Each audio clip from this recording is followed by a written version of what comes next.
ने अपना तिजारती रूट से करने और आलमी मंडियों तक अपने गुड्स को पहुंचाने के लिए सीपेक और वन बेल्ट वन रोड का फार्मूला इजाद कर लिया। तो फिर हिंदुस्तान ने दिया चाइना को करारा जवाब। इस फार्मूले के तहत चाइना ने अपना इंपोर्ट और एक्सपोर्ट का रूट तय कर लिया, पर हिंदुस्तान ने इसके जवाब में क्या इकदाम किए? याद रहे, वन बेल्ट वन रूट के फार्मूले से सिर्फ तिजारती रूट से नहीं होता, बल्कि ये चाइना का डिफेंस को भी मजबूत करता है। जाहिरी तौर पर अब चाइना इंडियन ओशियन में खुलकर मूवमेंट कर सका है, जबकि हकीकतन ऐसा मुमकिन नजर नहीं आ रहा, क्योंकि इस वन बेल्ट वन रोड के फार्मूले के जवाब में हिंदुस्तान ने कुछ ऐसे इकदाम किए हैं जिनकी वजह से चाइना की मुश्किलात में न सिर्फ इजाफा हुआ है, बल्कि इंडियन ओशन पर हिंदुस्तान की गिरफ्त और भी मजबूत हो गई। हिंदुस्तान ने आखिर ऐसे कौन से इकदाम किए हैं जिनकी वजह से चाइना की पाकिस्तान यानी सीपेक पर डिपेंडेंसी और भी बढ़ गई, और चाइना के लिए सीपेक और पाकिस्तान अब नागुज़िर यानी वाजिब हो चुके हैं। सबसे पहले चाइना के इंपोर्ट और एक्सपोर्ट के जो रूट हैं, इनका एक मुख्तसर जायजा लेते हैं। चाइना का इंपोर्ट और एक्सपोर्ट रूट ये है। आजकल चाइना सी रूट के थ्रू इंपोर्ट एक्सपोर्ट करता है। इस इंपोर्ट एक्सपोर्ट के रूट को चाइना इसलिए तब्दील करना चाहता है क्योंकि ये जो बे ऑफ बंगाल का एरिया है, इसमें हिंदुस्तान, जापान और अमेरिका का होल्ड है, और चाइना सी का ये एरिया डिस्प्यूटेड एरिया है। इस पर चाइना समेत बहुत सारे कंट्रीज का क्लेम है। इन सब हालात में सीपेक का ये रूट चाइना के लिए सेफ रूट है, जो कि पाकिस्तान से चाइना को मिलाता है। इस प्रोजेक्ट के जरिए चाइना इंडियन ओशियन में भी मौजूद रहेगा, क्योंकि पाकिस्तान ने गवादर पोर्ट चाइना के हवाले किया है। अब आते हैं हिंदुस्तान ने इसके जवाब में क्या इकदाम किए। इन पर हिंदुस्तान इंडियन ओशियन के इस एरिया में तो पहले से ही मजबूत था। जब चाइना ने इस एरिया को अवॉइड करके सीपेक बनाना शुरू किया, तो हिंदुस्तान ने ईरान का चाबहार पोर्ट डेवलप करना शुरू किया, जो कि गवादर से सिर्फ 72 किलोमीटर के फासले पर है। इस तरह चाइना की जो ईंधन की सप्लाई है, वो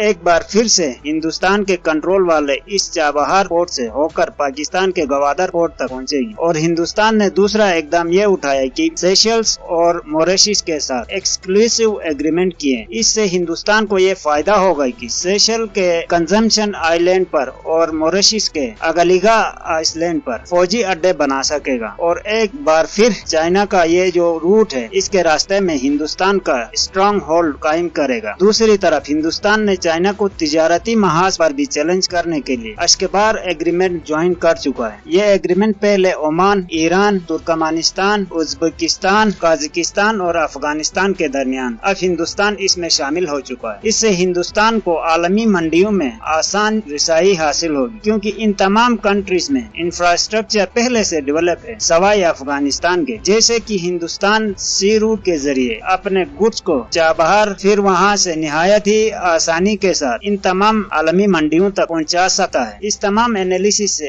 एक बात वाज़ेह हुई, चाइना जितना मुमकिन कोशिश करे अपने इस रूट को इस हद तक सेफ रूट डिक्लेयर नहीं कर पाएगा जितना वो चाहता है, और हिंदुस्तान इस तय का एक अहम प्लेयर है जो चाइना के मुकाबले में अमेरिका के साथ मिलकर खड़ा है। यहाँ पर एक और बात भी बताते चले कि सीपेक का ये जो गिलगित बल्तिस्तान का एरिया है, वो अभी तक पाकिस्तान और हिंदुस्तान के दरमियान डिस्प्यूटेड एरिया है। ये ऑफिशियली या टेक्निकली किसी भी कंट्री का हिस्सा नहीं है। दोस्तों, हमारी वीडियो पसंद आए तो लाइक जरूर करना और हमारे चैनल को सब्सक्राइब करना ना भूलिएगा। Thank you.